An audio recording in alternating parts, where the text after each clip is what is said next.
Querido Fábio Porchat, eu adoro o seu trabalho e o trabalho do Porta dos Fundos. Você já me matou de rir diversas vezes. Eu te ouvi outro dia no Roda Viva, adoro o Que História é Essa, Porchat. Eu tenho até uma listinha de possíveis histórias que eu contaria se um dia eu fosse convidada para ir ao programa. Mas hoje eu tô aqui para falar de um episódio recente do Porta dos Fundos que a mim incomodou bastante e também incomodou outras pessoas maduras e mais velhas.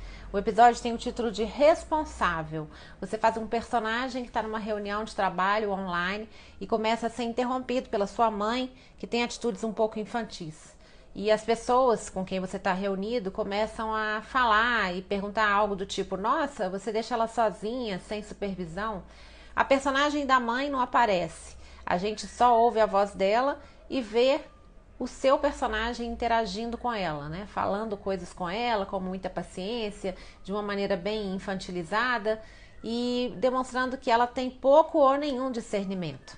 Ao longo do diálogo, a personagem vai se descortinando e a gente vai percebendo que ela é fã de noticiário sensacionalista, vítima de fake news, uma mulher de 57 anos. Porchat, envelhecer não é para os fracos, ainda mais num país em que a palavra soa como um crime. A pessoa faz aniversário e já vai tentando arrumar uma identidade falsa. Não dá para continuar incentivando esse preconceito. A longevidade, diga-se de passagem, é um dado muito recente da humanidade. As pessoas estão vivendo cada vez mais e a velhice veio para ficar. Hoje a gente vive em média 35 anos mais do que viviam os nossos bisavós. É uma segunda vida adulta. Em 2050, o número de pessoas com 65 anos no mundo vai triplicar. A gente vai ter mais velhos do que jovens. Não vai ter mais sentido essa disputa entre juventude e velhice, essa dualidade. Até porque a gente não sabe onde termina uma e começa a outra. A gente começa a envelhecer talvez quando a gente nasce, ou antes disso. Mas por um bom tempo a gente não pensa sobre isso. Até que chega um dia que obriga a gente a pensar. Comigo foi assim. Eu comecei a sentir que tinha algo estranho acontecendo. Começaram a me chamar de senhora e eu nem usava cabelo grisalho ainda. Meu joelho esquerdo resolveu doer. Do nada, um belo dia, né? E um dia eu estava no caixa do supermercado, fiquei olhando para um cara mais velho, tentando reconhecer e descobri que ele tinha sido meu colega de escola, no jardim de infância. Ler rótulo, manual de instrução, fica absolutamente impossível. E um dia na minha cabeceira apareceu um livro da Jane Fonda. Aí eu fiz aniversário no ano passado e entendi. Eu fiz 50 anos. Talvez o mais estranho de envelhecer seja porque a gente não se sente velho assim de uma hora para outra. O tempo tá lá, passando, e a gente nem percebe. Um dia, pá, faz 50 anos. E é difícil encaixar um espírito de 15 num corpo de 50. Mas mesmo com esse mundo caótico e absurdo à nossa volta, eu acho que amadurecer tem o seu lado bom, sim. Hoje eu sei escolher melhor as batalhas que valem a pena, e acho que essa, agora nesse vídeo, vale. Eu aprendi com o tempo e com a minha contadora a optar pelo simples. Eu sou bem mais flexível hoje do que quando eu tinha 20, 30 anos. Tem um ano que eu assumi o cabelo grisalho e eu acho que foi libertador. Eu acho que foi como colocar a cabeça para fora na janela e sentir o vento do envelhecimento em vez de continuar me escondendo e fugindo dele. O tempo passa assim, para todo mundo o tempo todo. E envelhecer não significa não poder mais fazer as coisas, mas também não é a certeza de que eu posso tudo. Aliás, eu nunca pude. Mas eu te garanto, eu não troco os meus 50 pelos meus 20, nem fudendo. Basta dar uma gugada, Porchat, para ver que o negócio não é só comigo.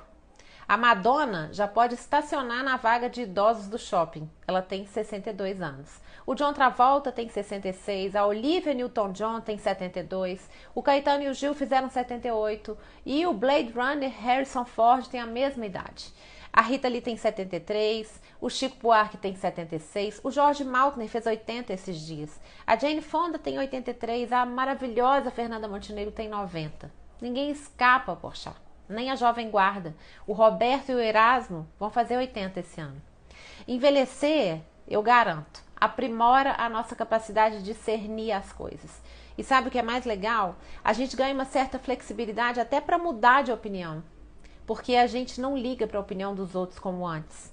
E é para sugerir que você considere mudar de opinião que eu estou fazendo esse vídeo. Esse vídeo não é nenhum tipo de cancelamento, é só uma dica, um toque. Esse estereótipo já era, não existe uma velhice, existem várias. E uma pessoa quando envelhece, ela não deixa de ter a personalidade que ela sempre teve. Talvez seja o contrário, talvez ela apure, ela se torne cada vez mais quem ela é. E você, inteligente, talentoso, divertido como você é, e o Porta dos Fundos, tão importante para o humor brasileiro, né? Assim, um humor tão novo, não pode continuar reproduzindo essa visão ultrapassada sobre o envelhecer. Você tem 37 anos. Eu tinha essa idade quando comecei a fazer um blog, aliás, 2, e depois disso fiz várias coisas. As melhores coisas que eu fiz na minha vida profissional e também na minha vida pessoal foram feitas exatamente nos últimos 13 anos. Foi beirando os 40 que eu virei escritora, palestrante, empreendedora, influenciadora digital, mas no melhor sentido da palavra, né? Depois de 2 décadas como redatora publicitária. Aos 50, eu me tornei podcaster. E das boas. E eu acho que eu tô cada vez melhor. Esse vídeo é uma sugestão para vocês se conscientizarem desse preconceito, que eu sinto dizer vai ser uma nova pedra no sapato dos humoristas e dos que odeiam o politicamente correto. Mas fazer o quê? Se a gente se dispõe a combater os preconceitos, é melhor olhar para eles e todos eles. Concorda? Pois é. Então coloca aí na sua lista. Idadismo ou ageísmo ou etarismo. Tem vários nomes, mas é um só. E olha que interessante, esse preconceito pode vitimar até quem nunca sofreu preconceito. Um homem branco, hétero, de classe alta, como você, certamente vai sofrer etarismo num futuro próximo se as coisas não mudarem. É só uma questão de tempo. E sabe quem mais perde além de você? O mercado, que ainda não entendeu que o Brasil está definitivamente envelhecendo. Que as mulheres maduras, acima de 50 anos no Brasil, já são 29 milhões, mais precisamente 13,7% da nossa população. As mulheres maduras respondem por 50% do consumo global, mas muitas vezes sequer são consideradas nos briefings das grandes campanhas publicitárias. Uma miopia do mercado que prejudica o próprio mercado.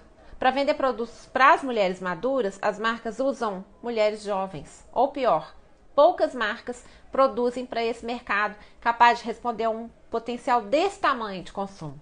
O mercado de trabalho também perde com o etarismo. Segundo um relatório da Mature Jobs, 48% das mulheres no Brasil afirmam ter sofrido discriminação no trabalho por conta da idade.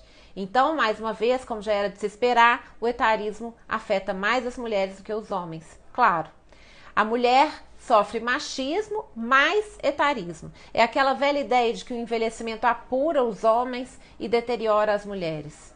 Que bobagem, gente. De novo, o mercado perde com isso. A mulher madura de hoje é bem diferente da mulher madura das décadas anteriores. E aqui não tem nenhum juízo de valor. São mulheres com filhos criados ou sem filhos, com mais condições de se dedicar ao trabalho, maior maturidade e sabedoria e em melhores condições físicas muitas vezes. Mas ainda são vistas como menos inovadoras, menos adaptativas e menos qualificadas.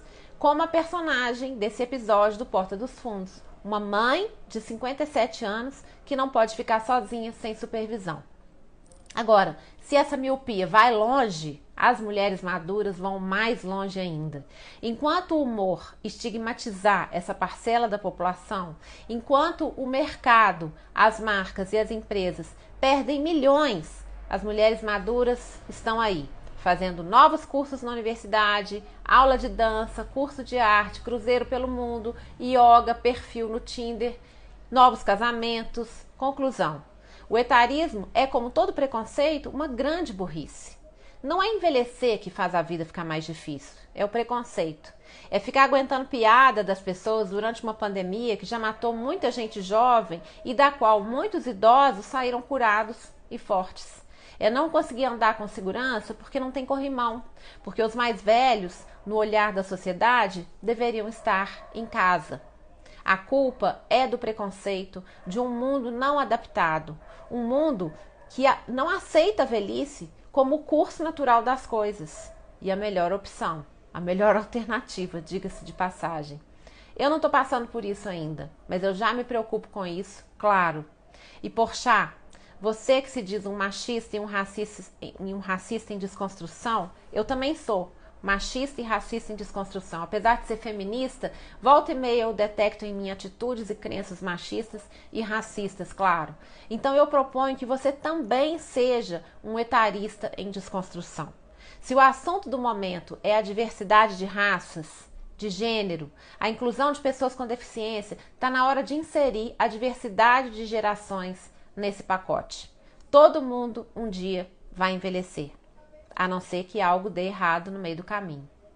E eu sei que o humor exagera as coisas para conseguir ser mais eficaz, mas eu acho que vocês, talvez por serem jovens, estão um pouco distantes e precisam atualizar seu ponto de vista sobre as mulheres e homens de 50, 60, 70, 80, 90. Atualiza, Porchat, atualiza Porta dos Fundos. Porque de uma coisa eu tenho certeza, o que envelhece mesmo é essa obsessão pela juventude. Um beijo.